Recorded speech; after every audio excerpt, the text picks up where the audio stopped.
On this week's episode at Nutrition's My Life, we're going to be talking more about anxiety. Anxiety is one of the most common things I see in my practice, and it's labeled has many different faces. It has overwhelm.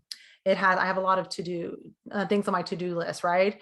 Sometimes my chest feels full, or I have a hard time falling asleep. So, no matter what is going on, no matter how you talk about your stress, the feeling that you get with anxiety, we're going to go over some hacks. We're going to go over some helpful nutrition tips. We're going to go over some helpful habits and even some supplements. So if y'all have any questions, please comment. Let me know. I am here to help guide you. If you're listening to the podcast, there is an available location that you can put your comments in. So definitely put the comments in, and I'm here to help. If you're watching on YouTube, same thing. Let me know what's going on, because again, I want you to understand that you're not alone in this. One of the things that so many of us feel like when we have anxiety or if we have a health issue is how alone you can feel, right? How lonely the journey can be. I remember when I had half my thyroid removed. I had it removed in college. Like I've mentioned before, I was a soccer player. I was just getting a routine physical, and my doctor was like, "Hey, have you always had that lump in your throat?" And I was like, "What lump?" I had no idea. But later to find out that the radiation from breaking bones and all the stuff kind of shot my thyroid, caused it to have a goiter. And once I had it removed, I didn't get on any thyroid medication. I didn't see an endocrinologist. It was a hot mess express of an issue. And so my hormones went apeshit. They went crazy. And I went through a bad depression, and my anxiety popped its head back up. It was something that I felt like I had managed really well because I was a soccer player, right? I long distance runner. I would just run all my anxiety out. Literally, I would just go for a run, be gone for a couple hours. And I know it's insane saying I would be gone for a couple hours, but I would just like tune everything off and just get those, that runner high. And I would come back and be able to tackle things.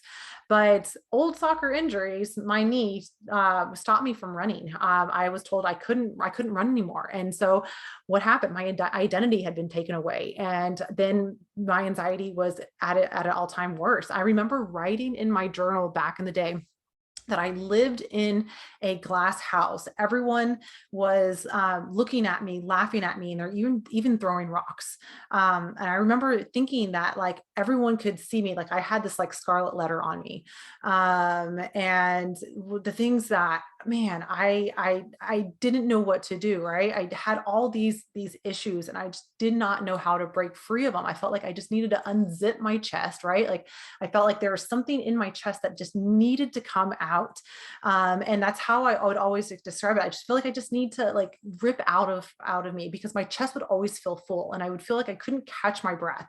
And then I ended up, to be completely honest, I was on Xanax for many years. I was on antidepressants, other anti-anxiety, and the only thing that felt like it worked for me was just a little bit of Xanax. I would break my pill in half and then have a little bit of it in the morning and then a little bit later on in the day. So that way I could just chill out a little bit, and not have all of this stuff kind of going inside of me. But then I got pregnant, couldn't take Xanax anymore, couldn't take all of that stuff. And so I was like, okay, what am I supposed to do now? I don't know what to do. Right. um, I was having all these issues. I remember after having kids, my anxiety was at its all-time high. Like, holy crap. And part of that's because of not sleeping, but part of it, hormones all out of place, right? And I remember like having so many arguments with my husband, and just a big outbursts where I couldn't really control my emotions. It felt like I was like a boiling pot, right? And that lid would just come off frequently, and I would just burst and have massive outbursts, where I punched a hole in our bathroom wall. I kicked a hole in our bedroom door, our closet door. And my husband, he looked at me one day and was like, I don't even recognize you anymore. You're not the same person I married. And it was one of the most devastating things he could have ever said to me, but what I needed to hear. And I just collapsed in his arms and just nothing left anymore. Nothing left. It was like everything had been stripped away from me. I had hit my bottom, my lowest low. And I needed to make some changes. I had to find a better way of living because that was no way of living, of having panic attacks frequently, having my anxiety just creeping up all the time, not having an outlet to express myself. So I had to figure out how to get myself out of that, right? How to get myself out of that funk. And so part of what I'm going to be teaching you today is part of what I had to learn to get myself out out of that funk, into a better place. And I will, like, guys hopefully know me well enough now to know that, like, I'm not gonna say like I'm cured of my anxiety. It's freaking gone. Everything I've done is just amazing. No, I've just got myself into a better place with it. It's something that I assume I'm going to struggle for most of my life, and I'm okay with that because now I'm using it as like it's like a superpower, right? If my anxiety is letting me know that something is off, that I need to kind of check back in with myself, and it's a good kind of like radar, a good compass to allow me to start seeing the changes that I needed to see, so I can navigate throughout my day to day, not having to have like, crash and burn every time. So let's go over some of the nutrition things that I ended up doing, and then we'll dive more into the habits and supplements here as we go. And like I said, like I hope that this is something relatable for some of y'all. Yeah, so let's get started, shall we? So as far as some of the nutrition things that I ended up doing, the first thing that I started doing was actually I removed caffeine. I know that like sounds so scary for so many of y'all, but I went 3 months without any caffeine. I did that for multiple reasons. My migraines, I'm a health warrior, y'all. My migraines after kids were just like ridiculous. My anxiety would trigger some migraines, inflammation from the anxiety, right? Not sleeping well, not all that. So it would just kind of have this like snowball effect. And so I was like, no caffeine. I didn't even do any teas. I didn't do coffee. I didn't do chocolate. I went freaking cold turkey for 3 months.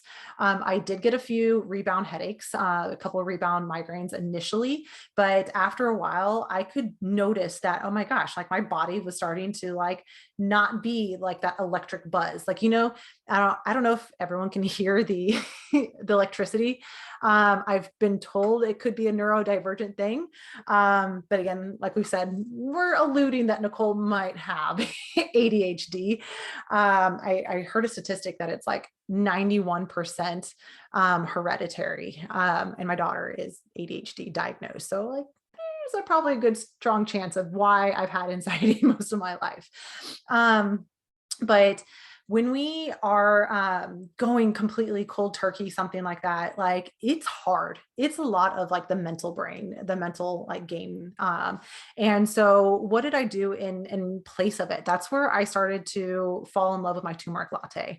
I knew I had to replace my coffee with something. I tried the dandelion tea and I was like, nope, I can't do that. That was just that flavor was too much for me. I tried doing just like lemon and water and just other little things like that in hot water, and nothing really came close to that caffeine warmth that I really enjoyed. And so that's where I step in the nutrition aspect of things. I started being like, okay, what can I add into my day to help out? And I realized how much inflammation I needed to tackle, because if we have inflammation going on inside the body, that is a state of stress for the body, right? And so if we have a state of stress, anxiety is going to be right there. They're going to be holding your hand next to you. And so inflammation is a key component in reducing stress and or anxiety. So we have to put that as on the forefront. So that's when I started realizing like, oh my gosh, if I can like start just like shoving in and consuming all the anti-inflammatory foods, I'm going to have a better chance at feeling better. And so that was number one, removing the caffeine, replacing it with anti-inflammatory foods, or a drink like the turmeric latte. So it had turmeric, it had ginger and cinnamon in it. And at the time I used honey. And I slowly learned that I enjoy maple syrup better in my turmeric latte than I do honey. Both are totally fine. I just enjoy the taste of the maple syrup. And so I started doing that, and I started realizing, okay, so I can handle this. This is the first thing I can do. And then I started realizing, okay, what are some of the other things that I can add into my day? That's where I started really diving in and opening up my textbooks and opening up things and figuring out, okay, Nicole, you're a dietitian. We can do this. We can tackle your anxiety. We got this, right? And like this is like 10 years ago, like 9, 8 years ago, maybe at the least. So it's a good chunk of time ago. And so some of the other things I started doing was like, okay, I need more healthy fats. So when we have anxiety, if our body's in a state of stress, if we are overwhelmed, if everything, you're burning through some key nutrients. So what we're going to do is we're going to reduce inflammation with certain foods. Then we're also going to replace the foods that you're burning through, or the nutrients that you're burning through. And some of those nutrients that we burn through when we are in a state of stress, anxiety is a state of stress, is we're going to increase our omega-3 fatty acids. And I don't always preface this, but I should with anything. Make sure that we talk to your doctor or dietitian before starting a new regimen, because if I say increase your omega-3 fatty acids, it could actually thin the blood. So if you have a clotting disorder, or if you bleed easily, right, bruise easily, that's definitely, increasing that could increase your risk. So I always want to make sure that y'all are aware. Always speak to a dietitian and or your doctor before starting a new health regimen. But as far as the omega-3 fatty acids, that's when I started realizing, like, okay, what did our body need? What's going on here? Is it just fish? Is it just nuts? Is it seeds? Like, what does my body specifically need for my anxiety reduction, my stress reduction? And that's where I started learning about how the walnuts, how they have the perfect ratio, the fantastic ratio of 2 to 1 for the omega-3 fatty acids for the amount of omega-6 fatty acids that are in there. So our bodies like that. We want a little bit more omega-3 fatty acids for the amount of omega-6 fatty acids. So omega-6 is not pro-inflammatory by itself. It's actually anti-inflammatory. The problem arises if we had that ratio off. And walnuts hit that ratio perfectly. So then I started like just incorporating them into my day, and I was like, I feel good. I feel a little bit better. And so then I started realizing, like, if I aimed for about half a cup of walnuts a day, like, I really started feeling better. My migraines weren't as of a big deal. I wasn't as exhausted. I started realizing and just listening to my body. And that's the hardest part. I actually had a client reach out to me today and say, hey, I'm starting to have these symptoms. How can I listen? How do I know what foods it is? How can I listen to my body? And so what I ended up telling her, and this is what I do for myself, is a food diary. I admit I suck at keeping journals and diaries. So we don't need to be perfect. We just need to starting to see if there is some correlation to some of the foods you're eating that could be triggering whatever it is that's going on with you. So we can kind of keep track a little bit, just to kind of say, okay, I'm typically eating these foods regularly. Is my issue because of these foods I'm regularly eating, or is it a new food that I added into my day? And so keeping a food journal, a food diary like that can be really helpful. And now in this time, day and age, we can just honestly snap pictures of what you're typically eating, keep it in your notes section in your phone, and you can be able to like actually visualize and see what you're currently eating. So that way you have a better understanding of the portion sizes. Maybe you're not eating enough. Maybe you're having more fried food. Maybe it's more snacky foods. Like more chips instead of, chips are fine, right? But if we're eating chips all day long instead of eating some like walnuts and some of the other foods, that's where that can like come up as an issue. But if we're just, so that's one of the things we can do. We can kind of start looking at the foods that we're eating, and for an untrained eye, some of the things that we're looking for is, do we have enough omega-3 fatty acids at every meal and snack? So that's kind of what I look for first. If someone has anxiety, is like, how much omega-3 fatty acids are they actually eating? So that's omega-3 fatty acids are found in nuts, seeds, avocados, olives, olive oil, avocado oil, fatty fish, and even grass-fed beef. So if I can then start to know, okay, those are the foods that I need to keep an eye out on, I can then see how frequently I'm eating those.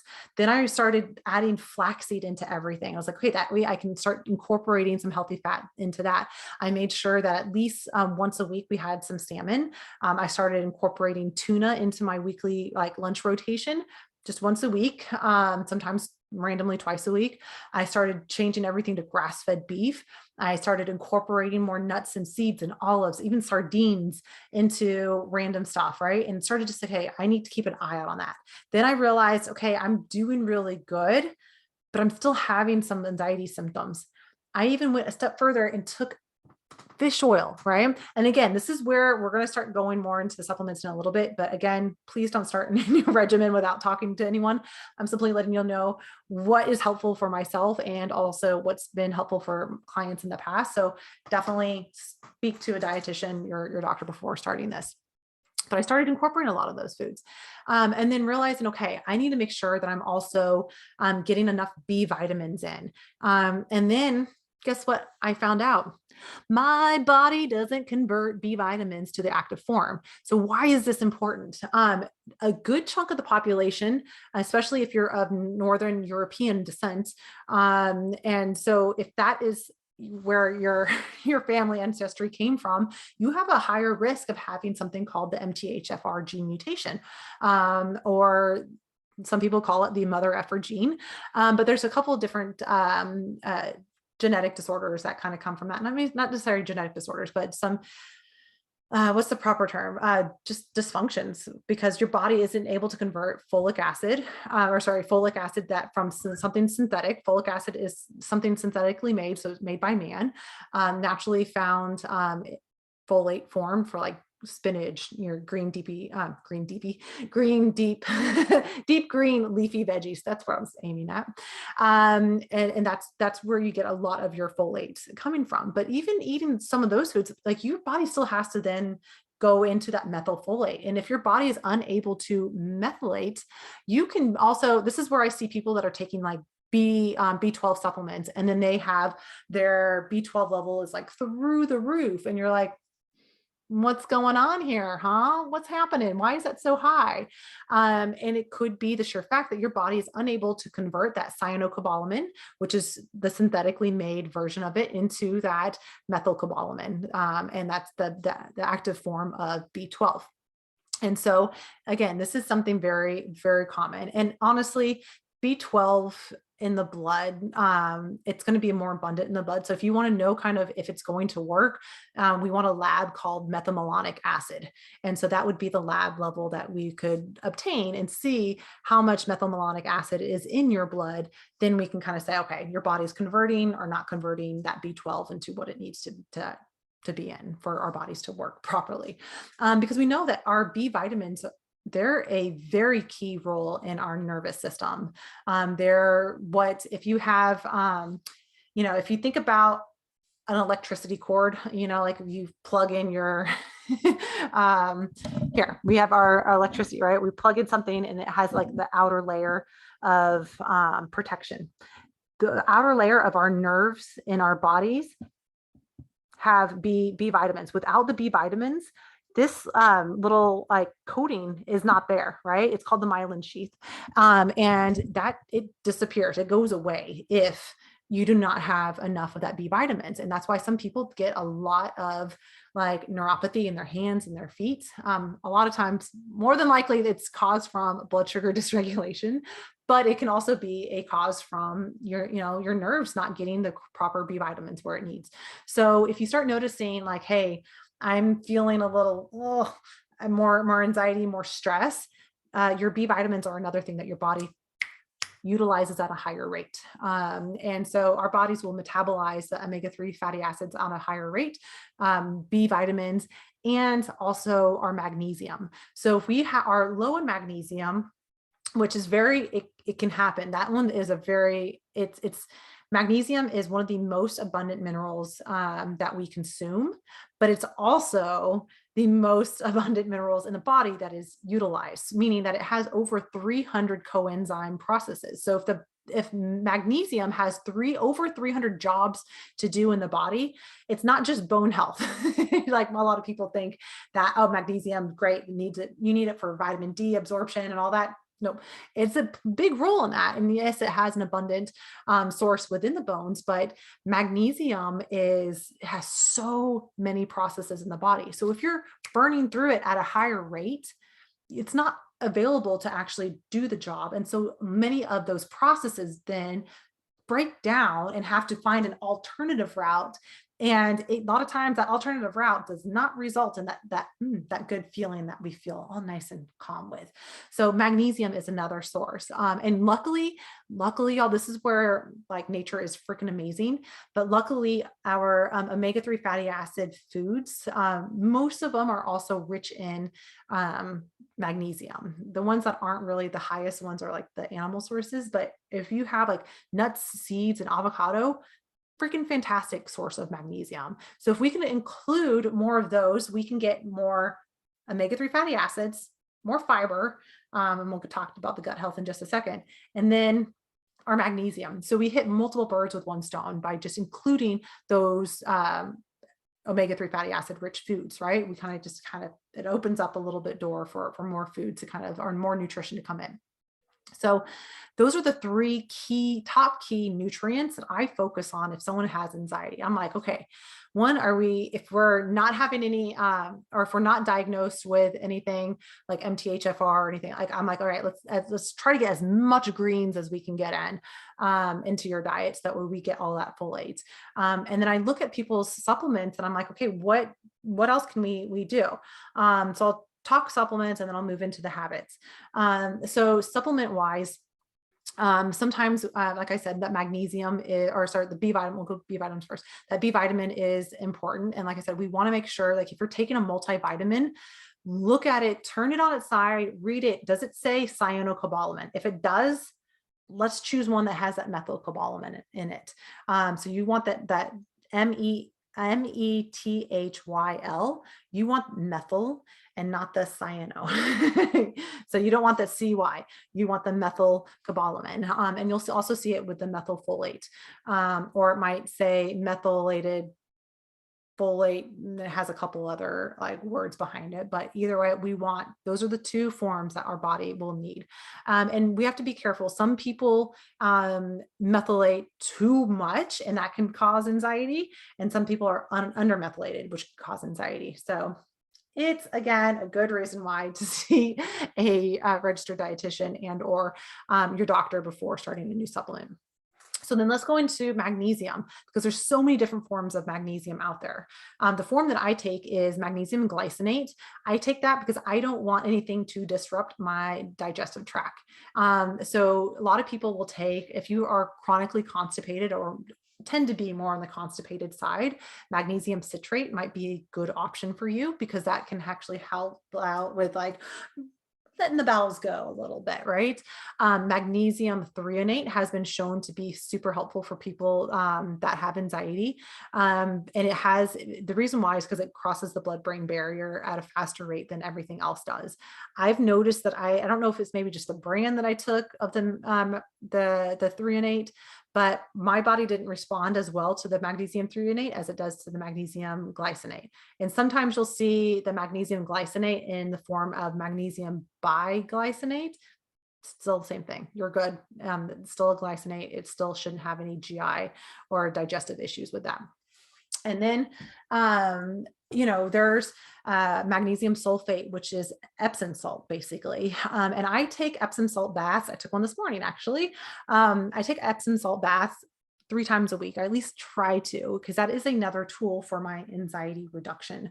And so I enjoy taking them 3 times a week, just again, to help my body replenish it. And, about 15 to 20 minutes is what we need to kind of help out with that absorption, or to maximize that absorption through the skin. I had a client a few years back who was very much so type A, high anxiety, had to have everything done, was very high energy. And he did not want to do baths. And I was like, I don't, that's fine. If baths aren't your thing, let's figure out a way to get stuff in. They even have magnesium in oil form. So I was like, you can get massaged and have that in there. And he actually opted to just, while he was working at his desk, to soak his feet in Epsom salt. And that ended up being a really good option for him. And it was another tool that helped him kind of reach his goals that he wanted to reach. So we just kind of we have to figure out what works best for you. So another supplement that many people like, which kind of indirectly helps out with anxiety, is actually vitamin D. Low levels of vitamin D increase your risk of more depression and anxiety. So that could be something that could be going on. So just getting your vitamin D level in an optimal range. Ashwagandha, I talk about this a lot with my thyroid warriors because ashwagandha is an adaptogenic herb. And so it's actually really helpful for helping the body to adapt to stress, in which we had just learned, right? If we can adapt to stress, we can actually lower inflammation, which then will help out with our anxiety and stress kind of later on. So kind of helps each other out. And so ashwagandha can also help out with just allowing the body just not to, I like to, my favorite way of putting it is like, I weeble wobble, but I won't fall down, right? It allows you to kind of just adjust to the daily stressors and just allow that. It actually works best, ashwagandha does, when it's paired with like rhodiola, another adaptogenic herb. And so that's just another tool that we can put into our toolbox. They have teas with them. I noticed that I take them best when I take it in that supplement form. I've tried it in powder form, the ashwagandha, and it was disgusting. I couldn't do it. I tried masking it. I just couldn't do it. So I just learned I got to do it in that. I've tried it in liquid form, same thing. It was like, it's too potent. I can't do it. So ashwagandha is another really helpful one. And then probiotics. Probiotics do not get enough like acknowledgement when it comes to our anxiety, because we have this vagus nerve and that connects from our brain basically to our intestines. And so I like to kind of think of it like as your gut is listening to what you're thinking, right? Your gut here's what you're saying, what you're thinking. And so if you're chronically in a state of stress, you probably have more digestive issues as well. And so tackling your digestive issues will have a domino effect on your anxiety and everything as well. So that's where we come into kind of checking in with yourself before you eat, bringing your body back into baseline, doing some of those like deep belly breathing. That can be really helpful. I had a question on TikTok that says, what brand of probiotic do you recommend? Well, for everyone, it's a little bit different because everyone has their different needs. And with probiotics, it's also based on strength as well as the amount of strands that are in it. So what I typically tell my clients is, we want to try to find one with the most amount of strains, different variety. When I say strains, it's different variety of different kinds, different types of probiotics. So those healthy bacteria. So I know off the top of my head, like I love the Garden of Life. And again, none of these are sponsored. Please don't say Nicole's selling me stuff. I'm not. It's just what I've learned after researching. Like the easiest over the counter ones that I enjoy are Garden of Life. That one you usually have to find those in the refrigerated section. They usually have like a little health section of the grocery store, and it's in the refrigerator aspect of it. And yeah, the Garden of Life has a lot of them, but the one things I have found with the Garden of Life that they are very, very high dosing. So minimum that I usually find, like kids, I can find like a 5 billion. Sometimes they're 25 billion, 50 billion, 60 billion, up to 100 billion. And so we have to kind of see where you're at in your digestive health issue, right? A lot of people, I start them on a lower dose and then we can like work our way up. Sometimes I say, okay, if you buy the 100 billion, let's try every other day for the first amount of time, making sure you're drinking enough water, making sure that you're increasing your fiber intake to allow for them to eat their food, right? because probiotics eat the fiber in our foods and they in turn help repair our gut wall. So if we can just kind of replenish that as often as we can, we tend to do really well. Some people that have really bad lactose intolerance, they might not do well with certain types of probiotics that are made from or cultured from dairy. Some people tolerate them just fine, even with lactose intolerance, and some people do not do well at all. So if you have lactose intolerance or if your gut health is really bad and you severe bloating, sometimes I recommend something called spore-based probiotics. And so it's what it sounds like. It's a probiotic made from the dirt, the spores in dirt, versus cultured from dairy, and having all of those in there. And so sometimes those spore-based ones are a little easier tolerated, easier digested, and go to work easier for it. But honestly, the best thing that we can do in addition to finding a probiotic that works for you is having a diverse intake of your food. The gut health, oh my gosh, your gut loves diversity. Like the more colors you can put into that, the more different foods you can add into your digestive tract, the better off you're going to be. If you're eating the same thing over and over again, yes, you might be able to lose weight on it. Yes, you might be able to reduce your anxiety around food because you know what you can eat and everything that goes with it. And you might feel safe eating the same thing over and over again. And it's really common for a lot of people that are neurodivergent, like your ADHD. A lot of my ADHD clients, they go through eat the same thing, and then they're like, nope, got to move on to the next thing a couple months later.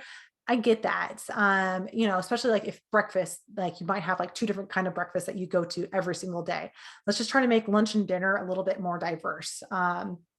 And add a little bit more foods in there that you don't typically eat at the same time or eat every day. So that's why I like to mention to my clients, like, let's aim for at least 3 different colors at every meal and snack. So that way it allows for it's an easier goal to hit 3 colors than to say, make sure you eat those 2 cups of veggies a day, right? Because I could eat broccoli and that's just it, or carrots and that's just it. And I can eat 2 cups of carrots and be like, I got my veggie servings a day. And it's actually 2.5 to 3.5 cups that we want a minimum. If you want a little bit more, that's totally fine. But honestly, aim for 3 different colors at every meal, with half your plate veggies, and you're going to be easily able to meet your fiber and your a lot of your color and antioxidant needs that way. So color. And we can also get more fermented foods like yogurts and miso and sauerkraut, fermented cabbage, right? There's all sorts of stuff out there that you can try. Kefir, kombucha. So there's tons of fermented foods out there. But honestly, when it comes to repairing the gut wall and repopulating everything, I find that a lot of people do benefit from adding a probiotic in versus just trying to do it by themselves with the food alone. And then once you get to a better place, then you let foods kind of take over and can kind of go from there. But in the meantime, sometimes allowing your body to kind of give it a little bit extra help, right? Give a little bit more to it, turn up the dial a little bit more can be a little bit better for as far as the digestion goes.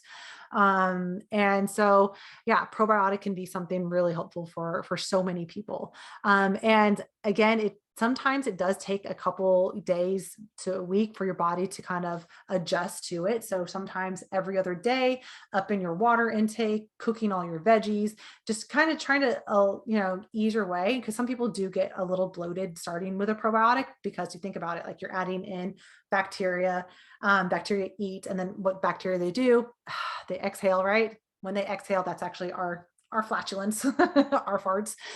So when we fart, that is the bacteria's exhale. So kind of random to think about that, but it is normal. It is normal to have about 2 liters of gas produced a day. So think about that. When men say that girls aren't supposed to fart, and don't, everyone does. Everyone does. Everyone does.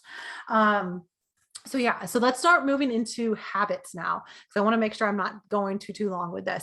So some of the habits that I make sure, and this is something that I have in my book as well, the Healthy Thyroid Guide. So if you have not already grabbed a copy of your the book, the Healthy Thyroid Guide, it's available on Amazon. And what I talk about there in the book is how important that morning routine is, and this is something you will hear me say until I'm blue in the face, because I am such a big advocate of making sure that you have that morning time for yourself. And I get it. Like I'm a mom. I have 7 and 9-year-old, right? I understand. I run my own business. Like I understand being busy in the morning, but I also understand that if you're just flying into your day, expecting to have the best of days, you're going to crash and burn eventually. And this is where I like to kind of think of your day, your body like a vehicle, right? Your girlfriend over here is queen of analogies. So one of the things that we can start to think about, hey, if I'm starting my day just like going 70 miles down a highway and I'm trying to do repairs, I'm going to freaking crash and burn. But what I can do is slow the car down a little bit, allow some things to kind of like, okay, I'm gonna check the weather, I'm gonna check the routes, I can kind of get a feel of what's going on. I have a better chance that if I need to do repairs, I can do the repairs that I need to do. And so it just kind of sets the tone for the day. So that way you don't like fall over and or become mean mom or kick a hole in the closet door, whatever you want to say, have road rage. We don't want all of that, right? So some of the things that we can do is just having that morning routine. And I've gone into morning routines in other episodes, so I'm not going to like spend too much time in here, but just knowing that finding something, that morning sunlight, and that's something I will touch base on. So that morning sunlight has been super helpful, and we can kind of hit two birds with one stone here, because just daily direct sunlight into your eyes. I'm not telling you to go look at the sun, but I'm trying to say just don't hide in the shade. But if we can do it for at least 20 minutes, that's been shown to actually reduce anxiety of getting some sunlight into your eyes. So if we can do that first thing in the morning, we have a better chance of having a better sleep, because that morning sun can help out with our circadian rhythm. And our circadian rhythm is where a lot of our hormone balancing happens. Anxiety reduction, stress reduction happens. Hormones go into the place that they need to be. That's when we get to sleep better, and go into a deep sleep. So that way we wake up not feeling all that anxiety buzz all over us. We can wake up feeling refreshed and ready to tackle the day. And so that morning routine really don't overlook that. I used to do like at the beginning of this, I would do like an hour. I would wake up early, extra early, just so I could meditate and have that time to woosah myself in the morning before my crazy day started. And I don't need an hour now, but at the beginning of my health journey, I needed it. I needed to listen to Abraham Hicks. I needed to listen to Tony Robbins. I needed to listen to Simon Sinek, and all these other people that just really put all this amazing tools into my head. And I started just turning off the news, especially right now. I know it's hard not to, but like turn it on briefly, but let's not have it running all day long to where you're just constantly having that anxiety in your head. I started visualizing things a lot more and saying, okay, I'm going to use, like, if I don't like what's in my head, I'm going to like pretend that I can take it. Yeah, I totally did this too. I totally did this. I would pretend that I had like this movie playing on in my head and I didn't like it, right? It was all anxiety. It was very depressing. I didn't like what I was thinking inside my head. So I would be like, all right, I'm taking this off. I'm going to put a new movie in. And I would do those physical motions of taking my brain out, putting another brain in, and then like, okay, I'm repriming myself. This is where I need to be. And I would do that. I would also put essential oils on, and I would smell them, so that while I was meditating and while I was listening to all these amazing things that made me feel good, I could then later on during the day, if I was going to the grocery store, or if I was going to like the zoo or any place where there was more people and my anxiety would kind of creep up, I would be able to then smell my essential oils, and then my body would be brought back to, because scent is tied to memory, right? I would be brought back to that morning calm feeling, and I would be able to get myself out of that. I was able to break a panic attack mid panic attack because I had listened to Tony Robbins so much that I heard his voice inside my head saying, "You have the power to change your state of mind.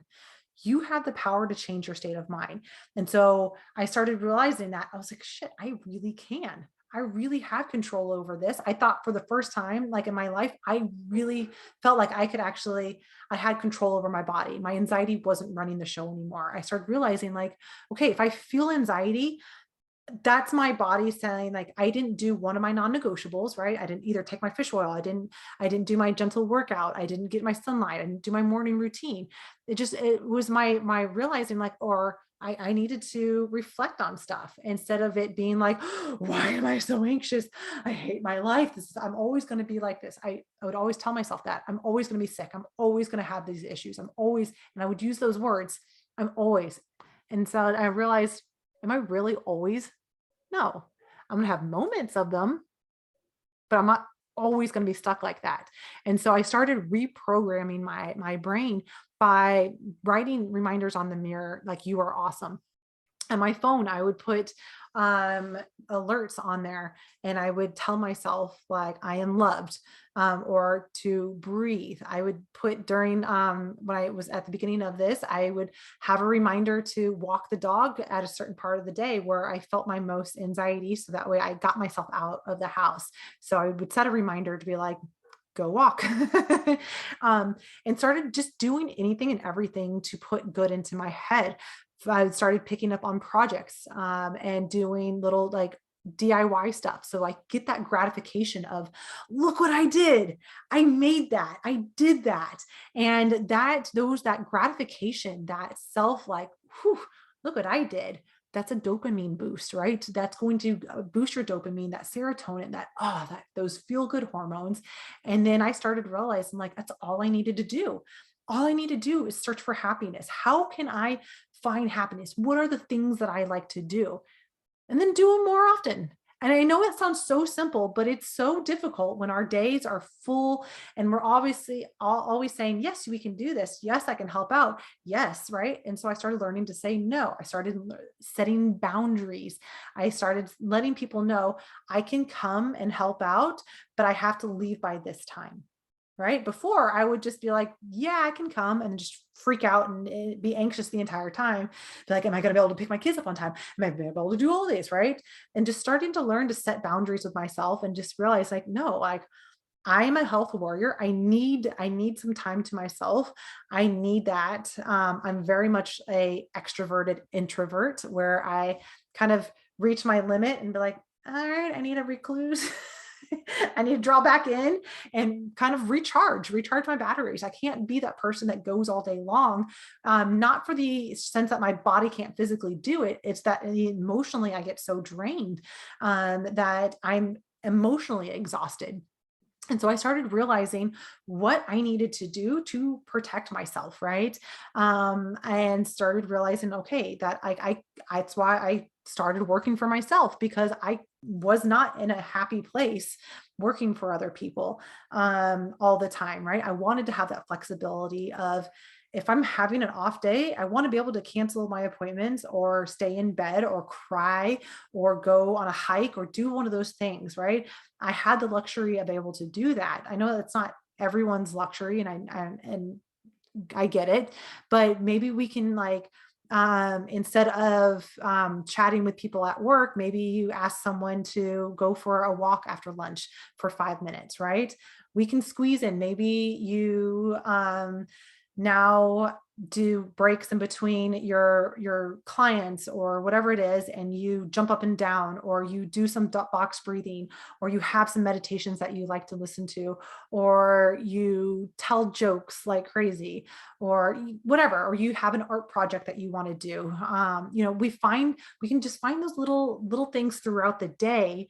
That way we're not banking on, like, a vacation or the weekend to provide us with what we need. We need to fill those that love cup up, or whatever you want to call it, that self respect, that self-love, I don't care, whatever you want to call it.